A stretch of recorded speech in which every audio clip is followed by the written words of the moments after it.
खुलुमबाय बे समाव दङ बडोलेण्ड इंखं टेलिभिजननि स्टुडिअ आं खोमथागोरा गयारी। दिनैनि गाहाय रादाबफोराव दङ। सा सानजा रायजोनि 5 सुबुंफोरा पद्मश्री बान्थाखौ आजावबाय। 2025 मायथाइनि ओइचएस आनजादनि जोबथा फिथाइखौ फुंनि 9 रिंगायाव फोसावगोन बुंदों सोलोंथाइ मन्थ्रि। आसाम पुलिसआ उदखारिफोरखौ हेफाजाब होनायनि दायाव सा 24 सुबुंफोरखौ हमदों। गुवाहाटीआव मुस्लिम सेंग्राया हिन्दु हिन्जावसाखौ खावदों। मिज'रामाव हाजोनि अन्थाइ दुद्रुख्लायनायाव नखरसेनिनो 3नि जिउ खहा। 5,000निबो बांसिन ना हगारदों नावबान्दा दैसायाव बिष्णु बसुमतारिया। कौटि रां थगायनायनि थाखाय गुवाहाटीआव सासे आइजोआ हमजादों। 15 सानाव सा 71 उन्दै गथ'साफोरखौ रैखा खालामनायजों लोगोसेनो 2 आइजोखौ हमनो हादों आरपिएफआ। दानिया फैदिनि आबुं रादाबाव।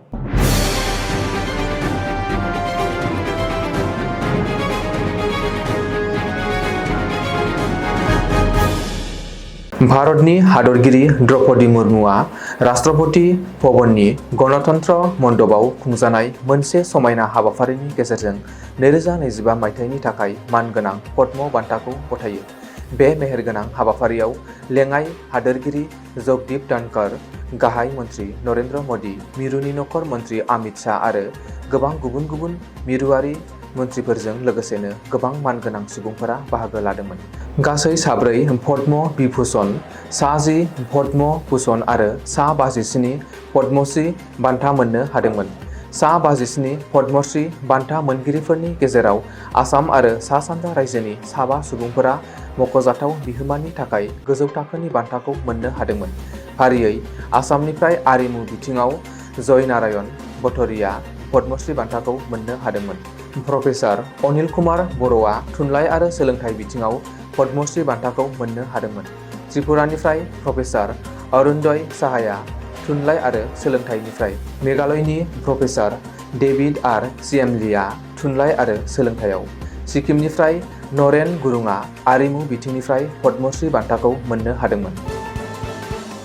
2025 मायथाइनि ओइचएस आनजादनि जोबथा फिथाइखौ 30 एप्रिल फुंनि 9 रिंगायाव फोसावगोन। बे बाथ्राखौ आसामनि सोलोंथाइ मन्थ्रि ड रनज पेगुआ ससियेल मिडिया एक्सआव फोसावदों। सोलोंथाइ मन्थ्रि ड रनज पेगुआ टुइट खालामनाय बायदियै बे बोसोराव गासै 3,02,423 फरायसाफोरा गोजौसिन गेजेरारि आनजादाव जिरायदोंमोन। बेनिनो फिथाइ महरै 30 एप्रिल फुंनि 9 रिंगायाव आनजादनि फिथाइखौ फोसावनाय जागोन होननानै सोलोंथाइ मन्थ्रिया मिथिहोदों। आसाम पुलिसआ पेहेलगामाव गाग्लोबनायनि उनाव उदखारिफोरखौ हेफाजाब होनायनि दायाव सा 24 सुबुंफोरखौ हमदों। उदखारिफोरखौ फोजोबस्रांनांगौनि थांखियै आरो हादोर बेरेखा हाबाफारिफोरखौ दबथायनो थाखाय अपारेशनखौ गोख्रोंसिन खालामदों। मख'नो गोनांदि पेहेलगामाव बावैसो जानाय जाथायनि उनाव गुबुन प्लेटफर्मफोराव हादोर बेरेखा बिबुंथि होनाया हादोरनाङैनो उदखारिफोरनि गाग्लोबनायखौ थुलुंगा होदों। मख'नो गोनांदि थांनाय 19 घन्टायाव आसाम पुलिसआ हादोर बेरेखा बाथ्रा बुंनायनि दायाव सा 24 सुबुंफोरखौ खादों। उदखारिफोरनि थाखाय जायखिजाया रोखोमनि मददखौ सहायनाय जानाय नङा आरो बेनि थाखाय हादोर बेरेखानि बागै अपारेशना थाद'नाय गैयाजासे सोलिबाय थागोन होननानैबो आसाम पुलिसआ गोख्रोङै बुंदोंमोन। हादोर बेरेखानि दायाव आसाम पुलिसजों हमजानाय सुबुंफोरनि मुङा फारियै नरमेल हक, शेख सरोज, फिराजुल इस्लाम, कमल उद्दीन, शामसुल हक।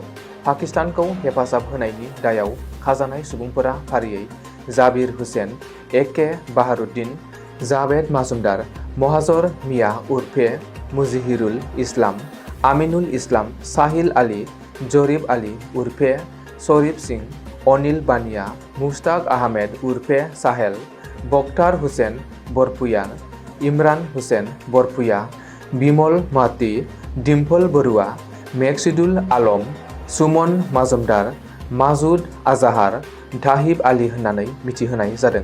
बे समाव हादोर बेरेखा बाथ्रा बुंनानै पाकिस्तानखौ मदद खालामनायाव हमजानायफोरनि बागै जाथावना सोमोन्दोखौ थि खालामनो थाखाय नायबिजिरनायाबो सोलिगासिनो दङ। गुवाहाटीआव सासे मुस्लिम सेंग्राया सिलाराय नगरनिफ्राय सासे 18 बोसोर बैसोनि हिन्दु हिन्जावसा समिया कुमारखौ लांखारदों। मिन्थिनो हानाय बादिब्ला शिलंनि थागिरि समियाया नीट आनजादनि थाखाय साखाफारा जानो कचिं क्लासनि थाखाय गुवाहाटी नोगोराव दंमोन। रिपर्ट बादिब्ला समियाया कचिं क्लास लानाय समाव सिलाराय नगरनि मोनसे पिजि थाग्रा खुलियाव थागासिनो दङमोन। अजद होनाय बायदियै शाहजाद आलम मुंनि सासे सेंग्राया हिन्दु हिन्जावसा समिया कुमारीखौ पिजि थाग्रानिफ्रायनो गंसे गारियाव खावनानै लांदोंमोन। बे जाथायाव पिजि बिल्डिं वार्ड 28 नि बिगोमा नोगोर खुंथायनि काउन्सिलर सिगदा बसुमतारीनि फारसे लांखारनाय जाथायाव लोब्बा थानो हागौ होननानै सन्देह खालामनाय जादों। बेखौबो मख'नो गोनांदि अजद होजानाय लांखारग्रा मुसलमान सेंग्रा शाहजाद आलमआ समियानि बिमा-बिफाखौ हुमखि हरदोंमोन आरो एफआइआर होनायनि गोजानाव थानो दाबि खालामदोंमोन। बे जाथाया विश्व हिन्दु परिषदनिफ्राय गोख्रों फिनजाथाय लाबोदों। मिज'रामनि लेंपुई बिरखं गाथोननि साखाथियाव लामा जिंनि हाजोनिफ्राय अन्थाइ दुद्रुख्लायनायाव नखरसेनिनो 3 सुबुंनि जिउ खहा जादों। पुलिसनि सुलुङाव फोरमायथिनाय बादिब्ला समबारखालि बेलासे समाव लामाजों खारफुनाय थानाय गंसे कारनि सायाव हाजोनिफ्राय दुद्रुख्लायनाय गोबांसा गेदेर अन्थाइया गोग्लैसिनो, जायनि जाहोनाव कारनि सिङाव थानाय नखरसेनिनो 3बो होसिनजानानै 3बो जायगायावनो जिउ गोमायो। थैनाय सुबुंनि मुंखौ फारियै लारलिन लियाना 68 बोसोर, बिनिनो बिसि लांथुआली 65 बोसोर आरो फिसाजो भानलाल रुआई 24 बोसोर होननानै सिनायथि होनाय जादों। बे गारिखौनो सालायनाय बिजामादै लालाम जुवाला आथिखालाव जोबोर गोब्राब हालोदाव हस्पिटालाव थैनायजों जुजिगासिनो होननानैबो मिथिहोदों। मख'नो गोनांदि बिसोर गासैबो मिज'रामनि राजथावनि आइजल नोगोरनिनो थागिबि आरो फिसाजो भानलाल रुआईआ नार्सनि खामानि मावोमोन होननानैबो पुलिसआ मिथिहोदों। तामुलपुर जिल्लानि बेन्दोंआव थानाय नावकाटा भलाजार लोन्थिबारि गामिनि बिष्णु बसुमतारीया गावनि गोबां रां खरसा खालामनानै गोसो खुसियै 5,000निबो बांसिन ना फिसाखौ गावनि जोनोम गामिनि बिखा गेजेरथिं बोहैलांनाय नावबान्दा दैसायाव रायजो राजाखौ लानानै ना फिसाखौ हगारनानै होयो। मख'नो गोनांदि बिष्णु बसुमतारीया सुख्लाय सेरफां दखरा दुलाराय बर' फरायसा आफादनि बारग' आफादगिरि, आथिखालाव सुख्लाय सेरफां दखरा दुलाराय बर' फरायसा आफादनि बोसोनगिरि। बिथां बिष्णु बसुमतारीया ना हगारनायनि गुबै थांखिखौ फोरमायनानै होयोदि आगोलाव नावबान्दा दैसायाव गोबां ना मोननो हायोमोन आरो बे नाखौ फाननानै गोबां गोरिब थाखोनि नखरफोरा नखर सुंथानोबो हादोंमोन, नाथाय आथिखालाव नावबान्दा दैसायाव गोबां जाहोननि थाखाय ना मोननाया खम जाबोबाय होननानैबो फोरमायदों। बे ना मोनैनि जाहोनखौ बिष्णु बसुमतारीया फोरमायथिनाय बादिब्ला गोबां दुथांफोरा मोब्लिब आरो बिस होनानै हमनायनि जाहोनाव नावबान्दा दैसायाव नानि बिबाङा खमायनो हमदों होननानैबो फोरमायदों। दायो बेबादि नानि बिबां खमायनायखौ नुनानै बिष्णु बसुमतारीया गावनि रां खरसा खालामनानै दैसायाव 5,000निबो बांसिन ना फिसाखौ दैमायाव हगारनानै होयो। बेनि अनगायैबो दायो ओनसोलनि सुबुंफोरा आयेन बेरेखायै ना हमनायखौ बन्द' खालामदों, जेरै मोब्लिब आरो बिस होनानै ना हमनायखौ बन्द' खालामो आरो आयेन बेरेखायै ना हमोब्ला आयेननि राहा लानाय जागोन होननानैबो बुंथियो।